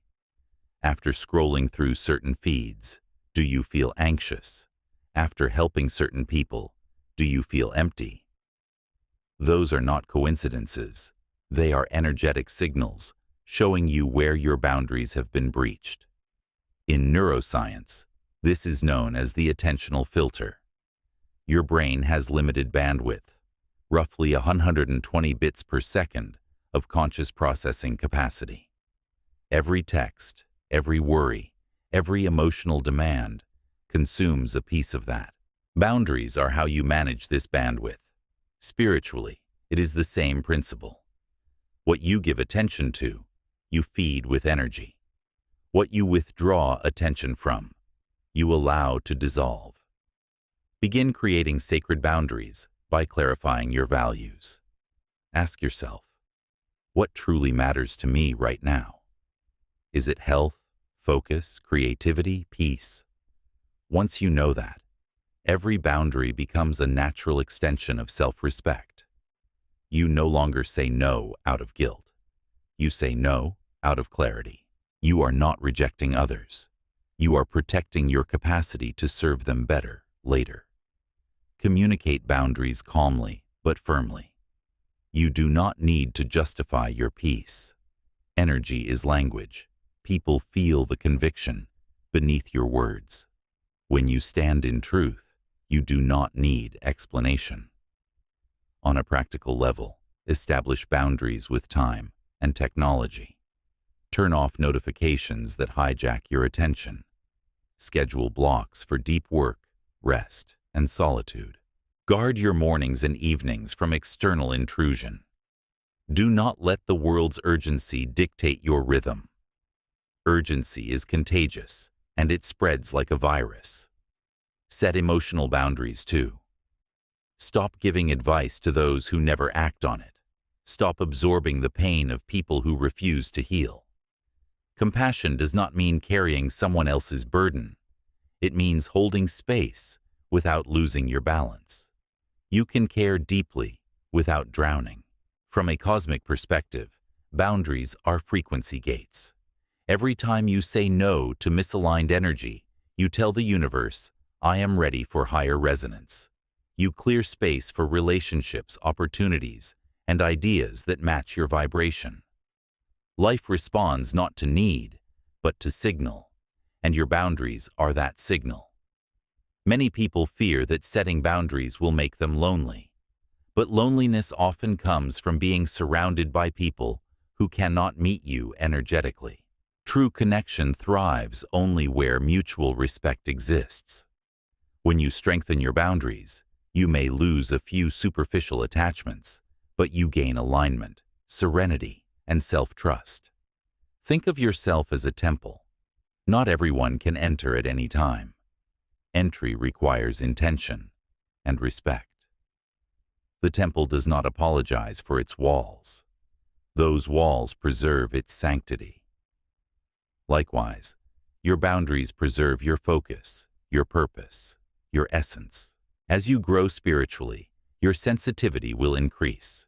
You'll feel energies others ignore, moods, motives, vibrations in conversation. That sensitivity is a gift, but only if paired with strong energetic hygiene. Clean your field daily through stillness, breathwork, or nature. Visualization helps. Imagine a sphere of light around you, golden, calm, impenetrable except to love and truth. This is not fantasy. It's instruction for your subconscious. which governs your energetic posture. When you learn to live with sacred boundaries, you no longer chase peace. You emanate it. You walk into rooms without losing your center. You can love without leaking energy. You can give without collapsing.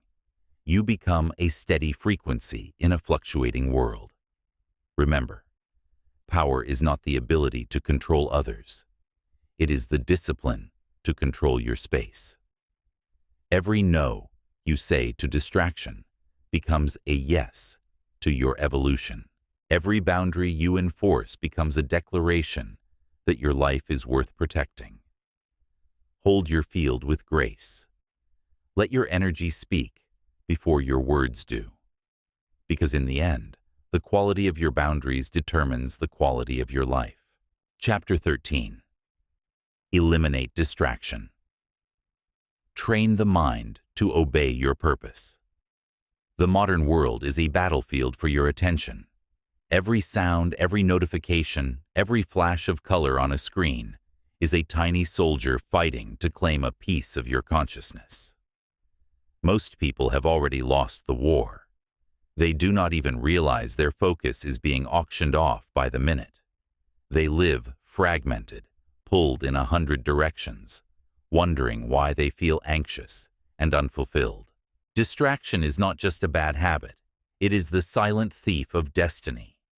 Your dreams require sustained energy, and distraction slices that energy into fragments too small to build anything real. You cannot plant seeds in soil that's constantly being dug up. Focus is the soil where creation grows. The truth is, your mind was never designed to multitask. Neuroscience shows that what we call multitasking is actually task switching. The brain rapidly shifting focus back and forth. Each shift burns glucose and attention. It's like revving an engine every few seconds until the tank runs dry. Over time, your focus weakens, your creativity dulls, and your spirit feels scattered. But the good news is, focus is trainable. Just as the body strengthens under resistance, the mind sharpens when you teach it to stay still. Each time you resist distraction, you reclaim power from the external world and return it to the internal. That's how self-mastery begins. Start with awareness. Notice how often your hand reaches for your phone without purpose. Notice how quickly you seek stimulation when silence appears. Every unnecessary check, every random scroll is not harmless. It's a micro-withdrawal from your energy account. Attention is your most precious currency. Spend it with intention. From a spiritual perspective, distraction is not only mental, it's energetic noise. Every unfiltered input carries vibration, gossip, outrage, endless entertainment. They all scramble your frequency. You cannot tune into the higher stations of inspiration while broadcasting static. The universe whispers through stillness, not chaos. To eliminate distraction, begin restructuring your environment. Remove the triggers that tempt you. Turn off non-essential notifications. Keep your phone out of reach when you work. Design your physical space to serve focus. A clean desk, calm light, minimal noise. The external order supports internal clarity. Then set sacred blocks of deep work. For 1 or 2 hours, commit to full immersion in a single task. No multitasking, no interruptions. In this focused state, the brain enters flow, a neurological harmony where time disappears and performance multiplies. Every time you enter flow, you strengthen the neural pathways of concentration. Over weeks, your attention span expands naturally. You can also apply the law of energetic intention. Before beginning a task, close your eyes for a few seconds. Breathe. State clearly, "My attention now serves this purpose alone." This small ritual centers your vibration. The universe aligns behind clarity. Be mindful of digital addiction. Technology is engineered to manipulate dopamine, the same chemical released in gambling. Every notification, every new video, gives a tiny reward. The brain begins craving constant stimulation. To reverse this, you must rewire the reward system. Find satisfaction in completion, not distraction. Feel pride in closing loops instead of opening new tabs. Consider practicing daily dopamine fasting. Choose 1 hour or more each day without screens, noise, or input. In that silence, your nervous system recalibrates. At first, you will feel restless. That is withdrawal from chaos. Stay with it. Soon, calm will return, and your mind will feel like still water again. That stillness is not emptiness. It is power, waiting to be directed. On a deeper level, distraction is a symptom of fear. The fear of facing your own potential. The mind would rather wander aimlessly than confront the truth that your power is infinite. It hides behind noise to avoid the discomfort of responsibility. But greatness demands presence. You cannot fulfill your purpose while escaping it. Each time you resist distraction, you tell the universe, "I am ready to focus on what matters." And the universe responds with momentum. Energy flows where attention goes. When you direct your attention toward creation, you become a magnet for opportunity, clarity, and flow. Remember, focus is not about forcing the mind, it is about freeing it. You don't fight distraction, you outgrow it. When your vision becomes strong enough, noise naturally fades into the background. Ask yourself, what truly deserves my attention today? Then give it fully. For that hour, that project, that dream, be completely there. Because the soul's language is presence, and every act done with presence becomes sacred. The more you practice this, the more power you feel returning. Tasks that once took hours shrink to minutes. Anxiety dissolves. Time expands. You realize that distraction never stole your time. It only stole your presence. And now, you are taking it back. Your mind is a tool, not a master. Train it to obey you, and it will build empires. Let it wander unchecked, and it will dismantle everything you love. The choice is simple, but it must be made daily. Cut the noise. Reclaim your focus. Re-enter your purpose. Because every minute you waste in distraction is a minute stolen from the life you are meant to live. Chapter 14. Harness solitude. Where clarity and creation are born. In a world obsessed with constant connection, solitude has become a forgotten art. People fear being alone, mistaking silence for emptiness and stillness for stagnation. But solitude is not loneliness. It is the sacred laboratory of transformation. Every revelation, every invention, every masterpiece humanity has ever birthed began in the quiet. When you strip away noise, opinions, and external energy, what remains is you, unfiltered, unmasked, and unafraid. In that raw state, your soul finally has space to speak. You begin to hear the inner frequency that the world's chaos always drowns out. Solitude is not isolation from life. It is immersion in your own consciousness.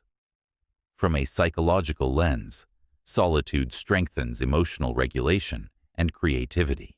Studies show that the brain's default mode network, the system responsible for reflection, imagination, and meaning-making, activates most powerfully when we are alone. This is why moments of silence often produce breakthroughs. When the outer world quiets, the inner world begins to build.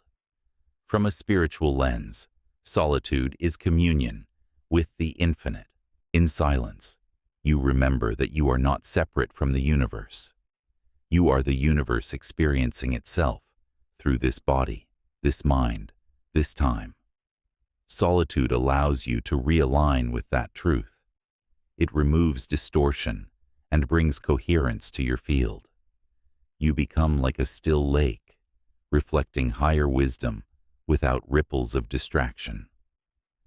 But most people avoid solitude because they fear what they might find there. When you are alone, the noise inside becomes loud. Unfinished emotions, unhealed wounds, unspoken truths. Yet these are not enemies. They are teachers waiting for your attention. If you keep running from them, they keep chasing you. Sit with them, and they dissolve into understanding. The discipline of solitude is simple but profound. Choose a time each day, even 15 minutes, to be completely alone. No phone, no music, no conversation. Sit, breathe, and observe. Do not force insight. Just allow thoughts to come and go like clouds passing through an open sky. The mind will resist at first. It's addicted to stimulation. But as the noise fades, a deeper awareness emerges. At first, solitude feels like silence. Then, it begins to feel like presence. And eventually, it feels like power. You start to see your life with new clarity, not as a series of disconnected events, but as a coherent design. You begin to notice patterns, how your emotions rise with certain choices, how your energy flows with certain people, how your intuition whispers before logic speaks. This is self-mastery through awareness. Many ancient traditions understood this truth. Prophets, sages, and creators all withdrew to the mountains, deserts, or forests, not to escape the world, but to tune into its deeper pulse. You do not need to vanish into the wilderness, but you do need to create your own inner sanctuary, a quiet corner, a morning walk, a moment of prayer or meditation, anything that allows you to retreat inward and listen. Solitude also recalibrates your relationships. When you learn to be full in your own company, you stop clinging to others for validation. Love becomes a gift, not a demand. Presence becomes more powerful because it's no longer desperate. The strongest connections come from those who are complete within themselves. On an energetic level, solitude repairs your field. Every day you interact with countless vibrations, some uplifting, some draining. Alone time clears that residue, restoring your natural frequency. Think of it as spiritual detox. Without solitude, you carry fragments of other people's energy without realizing it. With solitude, you return to your original signal. In this space, intuition grows louder. You begin to receive direction without forcing it. Subtle nudges, inner confirmations, intuitive clarity. You stop chasing answers and start receiving them. The universe does not speak in noise. It speaks in resonance. Silence is the translator. To deepen the practice, combine solitude with still movement. Walking without music, sitting under a tree, watching the sunrise. Nature amplifies your connection because it vibrates in coherence with universal order. Your body recognizes that rhythm instantly. As you cultivate solitude, your creativity blossoms. You become a vessel through which ideas, visions, and insights flow. Innovation is not forced. It's revealed in quiet spaces. That's why the greatest thinkers schedule solitude as diligently as meetings. They understand that creation requires empty time. Solitude also strengthens courage. When you are comfortable alone, external approval loses its power. You no longer bend to fit noise. You follow inner truth, even when it defies convention. Freedom begins when you no longer fear your own company. Remember, solitude is not the absence of people. It's the presence of self. It's the moment you stop running outward and begin returning inward. It's where you meet the eternal part of you that has never been lost, only forgotten beneath layers of distraction. When you master solitude, you carry peace everywhere. Crowds no longer overwhelm you because your center is unshakable. Decisions no longer confuse you because clarity is your constant companion. Success no longer defines you because you are already whole. So step back, breathe deeply, disconnect to reconnect. Silence is not empty. It is full of answers waiting for those who are brave enough to listen. In solitude, you remember your source. In silence, you remember your strength. Chapter 15. Make your life a ritual. Turn discipline into sacred practice. Discipline alone will move you forward, but sacred discipline will transform who you are. The difference lies in intention. When you do things out of pressure, you exhaust yourself. When you do them out of reverence, you recharge yourself. Life stops feeling like an endless list of obligations and becomes a continuous act of alignment. Most people treat their days as mechanical checklists: wake, work, eat, scroll, sleep, without ever realizing that each moment holds power. But your habits are not just behaviors, they are invocations. Every repeated act trains the body, programs the mind, and speaks to the universe. When you perform the ordinary with awareness, the ordinary becomes divine. The ancients understood this. They bathed not just to clean, but to purify. They lit lamps not only for light, but to invite clarity. They walked, breathed, and ate as forms of prayer. You can reclaim this sacred rhythm today. You don't need incense or temples. You only need presence. Begin by slowing down what you rush through. When you make coffee, feel the warmth, inhale the scent. Remember that it's fuel for creation. When you exercise, don't count reps. Feel strength return to your bones. When you open your computer, whisper intention.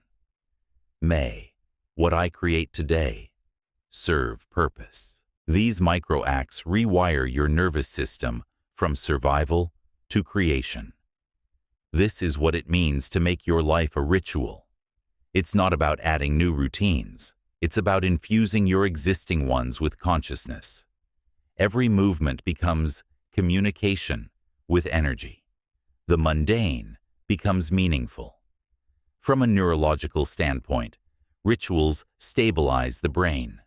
They anchor you amid uncertainty, lowering stress and increasing focus. From a spiritual standpoint, rituals stabilize vibration. They signal to the universe that you are in rhythm with intention. This consistency of vibration draws synchronicity. The right people, the right moments, the right flow. Choose a few keystone rituals that will define your frequency. For example, light a candle before deep work to mark the transition from noise to creation. Pause before each meal to express gratitude to the earth and your own effort. End the day by closing your eyes and saying, I have done enough. I am at peace. These small gestures may seem simple, but their energy compounds. They teach your subconscious that your life is not random. It's chosen. You will notice a shift. What once felt like duty begins to feel like devotion. Cleaning your space becomes clearing your energy.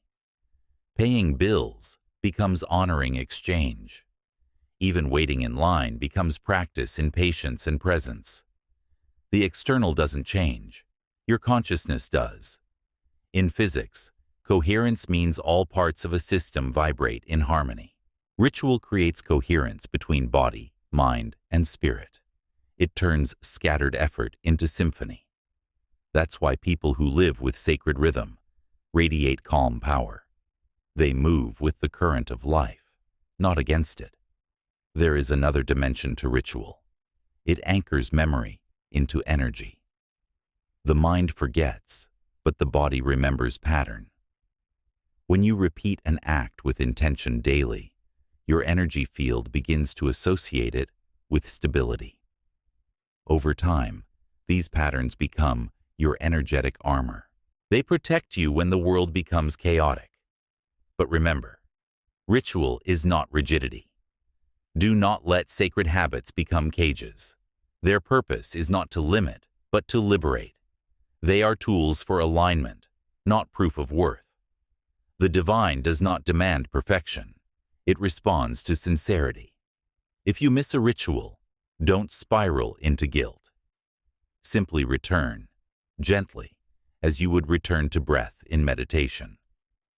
The power lies not in unbroken streaks, but in the willingness to recommit. The ultimate ritual is awareness itself. The moment you become fully present, even washing your hands becomes worship. You begin to sense the hum of divinity in everything, the quiet intelligence pulsing through matter. Life stops being something to manage and starts being something to marvel at. Imagine what happens when every action, working, walking, resting, carries consciousness. You stop being fragmented. You stop seeking meaning outside yourself. You realize that meaning was never missing. It was hidden inside the way you move through the world. This is how the sacred meets the practical. When you work with devotion, it becomes service. When you rest with gratitude, it becomes restoration. When you eat with awareness, it becomes communion. You will no longer need to chase motivation because your rituals will carry you. Each one becomes a thread that weaves you closer to peace, strength, and creation. So let every day begin as ceremony, every task as offering, every breath as remembrance. Because when life becomes ritual, nothing is wasted. Every moment becomes prayer in motion. You are not just living. You are participating in the choreography of the universe. Move with it. Honor it. Make your life a ritual, and watch how the ordinary turns divine. Chapter 16. Direct your focus toward solutions. Your mind is a lens. Whatever it looks at expands. Most people waste that power by staring at what's wrong, replaying mistakes, analyzing fears, magnifying problems until they seem impossible. But your life does not change when problems disappear. It changes the moment you redirect your focus toward solutions. Where attention goes, energy flows. That is not poetry. It's physics. The brain's reticular activating system filters billions of inputs every second, showing you only what matches your dominant thoughts. If you feed it worry, it will find more to worry about. Feed it clarity, and it will reveal paths forward that were invisible before. Every challenge has two sides, the surface of the problem and the seed of its solution. Most people stand staring at the surface. The few who turn their attention inward, asking, "What can be built from this?" awaken a deeper intelligence. That shift in focus is evolution in real time. Spiritually, energy behaves like light. It strengthens whatever it illuminates. If you keep shining attention on chaos, chaos grows stronger. If you point that same awareness toward harmony, life begins to organize around you. This is why inner calm is not weakness. It's focus without interference. Think of the mind like a river. When it rushes wildly in every direction, it erodes power. When it's channeled, it turns turbines and generates light. That is what happens when you train your focus. You stop reacting. You start creating. Ask yourself, whenever you face difficulty, what is this teaching me? What part of this is within my control? What action, however small, moves me forward right now? These questions redirect energy from despair to momentum. Problems shrink not because they vanish, but because your awareness grows larger than them. From a cosmic perspective, the universe mirrors your dominant vibration. If you dwell on what's broken, it keeps giving you evidence of brokenness. But if you live in the frequency of progress, you begin to meet people, ideas, and chances that accelerate it. Reality is responsive, not random. Every day, practice micro shifts in focus. Instead of saying, "I'm tired," ask, "How can I restore energy?" Instead of, "This is unfair," ask, "What can I learn?" Instead of, "I don't know what to do," breathe, quiet the noise, and allow insight to surface. That is not naive positivity. It is intelligent creation. Over time, you will notice something profound. Life feels lighter, not because circumstances changed instantly, but because you stopped feeding resistance. When your attention stops fighting reality and starts designing with it, everything begins to move. You cannot think your way out of darkness by analyzing the dark. You walk out by turning toward light. That's what focus truly is, the direction of consciousness, not just thought.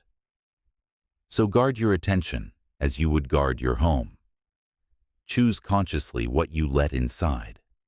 Each time your mind drifts toward what's wrong, gently pull it back toward what can be done. That single act of redirection, practiced daily, will transform the texture of your entire existence. The more you focus on solutions, the more life becomes solvable. The more you focus on strength, the stronger you become. That is not luck. It is law. Chapter 17. The Power of Letting Go. There is a moment in every pursuit when effort stops helping. You push, you plan, you fight, and suddenly progress slows instead of grows. That is the signal.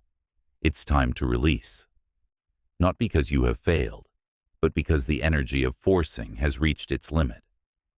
Real power begins where resistance ends. Letting go is not giving up. It is the intelligent surrender of tension, so energy can flow again. Most people confuse control with strength, but control, when driven by fear, is the very thing that blocks creation. The universe cannot fill a clenched fist. From a scientific view, your nervous system mirrors your beliefs. When you grip too tightly to an outcome, the body enters survival mode. Cortisol rises, intuition shuts down, the prefrontal cortex dims. You cannot think clearly or create freely while holding fear. Letting go resets that system.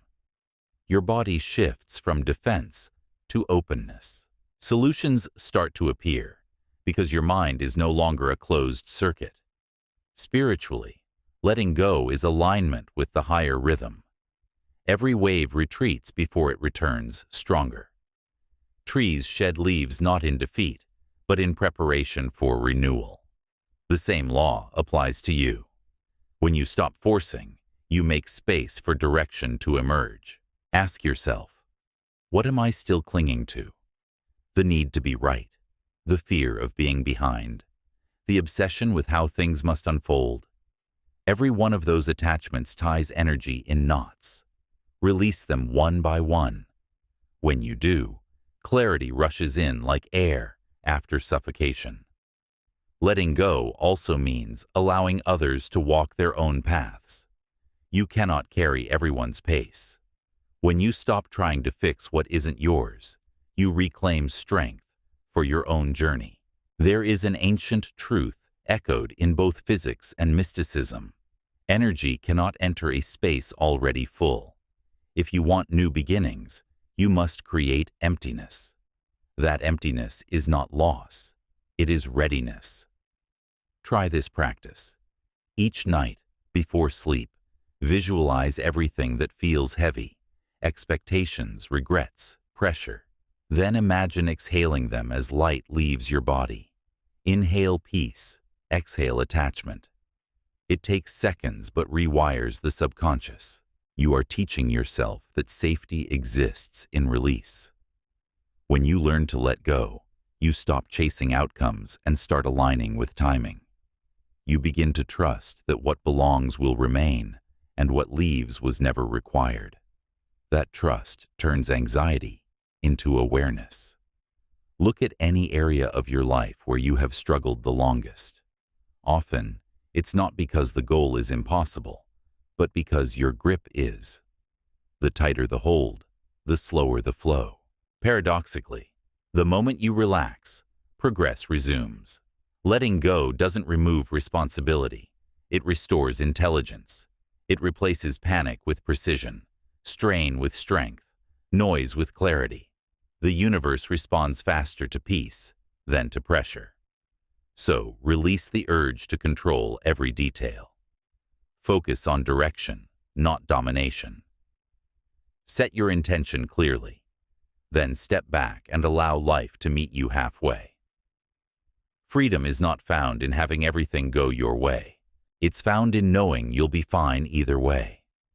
That's the ultimate calm, the deepest form of confidence. Let go. Not to lose, but to live lighter. When you stop holding on to what must happen, what's meant for you finally has room to arrive. Chapter 18. Live with intention. Stay calm in the chaos. Life will always move, fast, loud, unpredictable. The world will spin with demands and noise. You cannot silence the storm, but you can learn to stand still inside it. True mastery is not control of events. It is control of awareness. When you live with intention, chaos no longer owns you. It begins to orbit around your calm. Intention is the compass of a conscious life. It tells your energy where to go before distraction can steal it. Most people wake each day in reaction mode, scrolling, rushing, responding, their minds scattered before the sun has risen. Intention reverses that pattern. It says, I decide how my day feels. I choose what matters. Start every morning by declaring a single purpose. Today, I act with clarity and peace. That small sentence programs your nervous system and anchors your frequency. You are no longer tossed by emotion. You are guided by design. Chaos in itself is not the enemy. It is movement, the natural vibration of growth. When you meet it with tension, it multiplies. When you meet it with calm awareness, it transforms into flow. The difference lies in how you hold your energy. From a spiritual perspective, stillness is not absence. It's alignment with the intelligence of the universe. In the silence behind thought, your consciousness synchronizes with that greater rhythm. You stop swimming against the current and begin gliding with it. Decisions become clearer. Timing becomes smoother.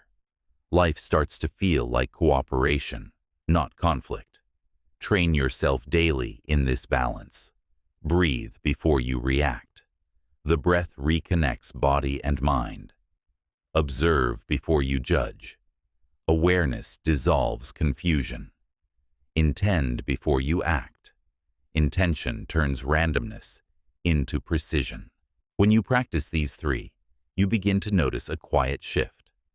Problems shrink, clarity rises, and you respond instead of react. That is inner mastery, the art of remaining calm while the world changes shape. Remember, calm is not inaction.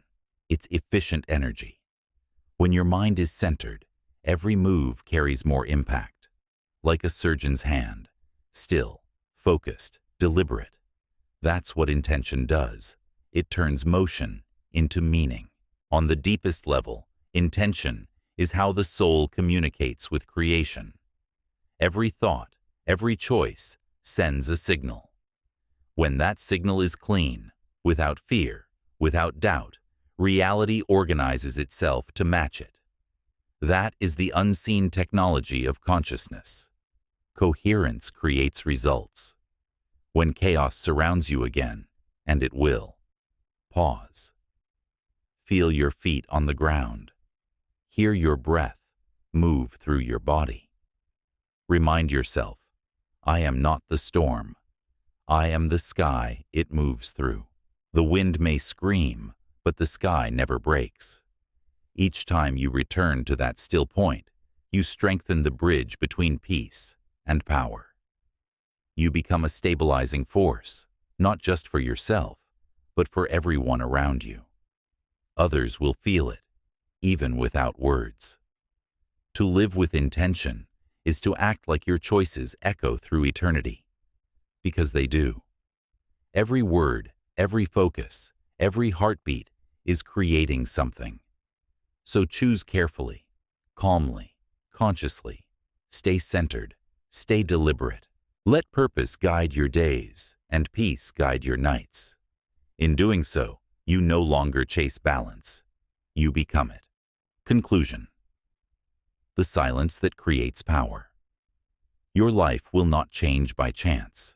It will change by direction.